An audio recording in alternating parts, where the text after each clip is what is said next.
আসসালামু আলাইকুম রহমতুল্লাহি বারাকাতু। সম্মানিত দিনী বোনসকলরে আজকে একটা আয়াতের অনুবাদ আর তোরা ব্যাখ্যা করবো ইনশাআল্লাহ। আলহামদুলিল্লাহিল্লাযী হামদান কাসিরান তাইয়িবান মুবারাকান ফিহ। আল্লাহুম্মা সাল্লি সাল্লিম আলা নাবিয়িনা মুহাম্মদ। রাব্বি ইশরাহ লি সাদরি ওয়াইসির লি আমরি ওয়াহলুল উকদাতাম মিন লিসানি ইয়াফকাহু কওলি। সূরা নাহলের 125 নম্বর আয়াত আল্লাহ সুবহানাহু ওয়া তাআলা কইরা, মানুষকে তোমার প্রতিপালকের দিকে আহ্বান করো হিকমত ও সৎ উপদেশ দ্বারা, আর তাদের সাথে তর্ক করো এবং তাদের যুক্তি দেখা উত্তম ও গ্রহণযোগ্য পন্থায়। আল্লাহ সুবহানাহু ওয়া তাআলা নবী সাল্লাল্লাহু আলাইহি ওয়াসাল্লাম রে উপদেশ শিক্ষা দিয়া দিরা, আর উম্মত হলো লাগে নবীর উম্মত হলো লাগে এটাও একটা উপদেশ। মানুষরে এক দিনের পথে আহ্বান করা উত্তম পন্থায় বালা ব্যবহার করিয়া সৎ উপদেশ দিয়া, আর তাদের সাথে তর্ক হতা যুক্তি দেখাইয়া উত্তম গ্রহণযোগ্য যুক্তি দেখাইয়া সুন্দরভাবে আহ্বান করার লাগি আল্লাহ রাসূল সাল্লাল্লাহু আলাইহি ওয়াসাল্লাম রে ওহীর মাধ্যমে কইছেন। আর এটা উম্মত হলো লাগে একটা শিক্ষণীয় বিষয় যে মানুষরা আহ্বান করা ইসলামের পথে আওয়ার লাগে সুন্দর ব্যবহার করিয়া পালা উত্তম পন্থায়। তো এটা অনেক সব দুনিয়াতেও কল্যাণ আছে, আখেরাতেও কল্যাণ আছে। যেমন আবু হুরাইরা হতে বর্ণিত রাসূল সাল্লাল্লাহু আলাইহি ওয়াসাল্লাম একটা হাদিসের কইরা যে আমার উম্মতকে কিয়ামতের দিন এ অবস্থায় ডাকা হবে যে তাদের অজুর অঙ্গগুলো উজ্জ্বল হবে। এজন্য যে যদিও নিজ উজ্জ্বলকে বাড়াতে চায় সেজন্য বাড়ায়। যে কিয়ামতের দিন যে মুসলিম হলে যে মুসলমান হল অজু করেন, অজু উত্তমভাবে অজু করা, উত্তমভাবে যদি অজু হয় না তো নমাজ হইতো না। তো উত্তমভাবে অজু করা আর কিয়ামতের দিন যে জায়গাগুলা অজুর জায়গাগুলা উজ্জ্বল হইব, নূর হইব, আলো হইব উজ্জ্বল হইব। আর এটার লাগে কইরা যে চাই যেন নূরে বাড়ায় অজুর নূরে বাড়াইতো, উজ্জ্বল বাড়াইতো। তো যেমন আমরা যে সব কিছু দই অজুর সময় সব কিছুর গুনাহ জরি পড়ে।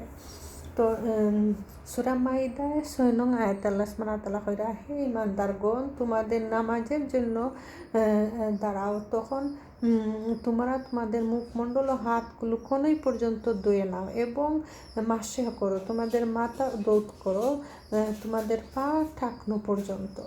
আল্লাহ সুবহানাহু ওয়া তাআলা আয়াতের মাঝে যখন নমাজর লাগি দাঁড়াইতায়, নমাজ ওই লাগি নামাজ ওই লাগি বেহেস্তের চাবি, নামাজ ওই লাগি এটা ফোর্স, এটা এক হক্ত মিস দেওয়ার কোনো সুযোগ নাই। এটা ইমার্জেন্সি কোনো যদি অসুবিধার কারণে খাজা হয়ে যায় তো এটার খাজা আদায় করা। আর সারা জীবনও সব কিছু কিয়ামতের দিন হিসাব নেওয়া হইব, কিয়ামতের দিন নামাজের প্রথমেও। তো নামাজ যাতে ঠিক মতো থাকে আমরা চেষ্টা করতাম, আর অজুগুলা যাতে বালা করি হয়। অজুর লগে চারটা ফরজ আল্লাহ সুবহানাহু ওয়া তাআলা কইয়া দিছেন। যে প্রথমে সারা মুখমণ্ডল এমনভাবে বিস্ত যারা একটা লুম পরিমাণ ও একটা শুকনা থাকতো না, আবার 2 হাতের কোনোই পর্যন্ত, আবার মাথার 1/4 মাসে করা, আর পা ঠাকনো পর্যন্ত দুপা দোয়া। এই সাইডটাই লাগে অজুর ফরজ। এগুলো খুব ভালোভাবে করতে হইব, নাইলে অজু হইতো না। আর অজুর সুন্নত ওই লাগে 17টা। অজুর প্রথমে লাগে অজুর নিয়ত করা, যে আমি নামাজের লাগে অজুর নিয়ত করাম।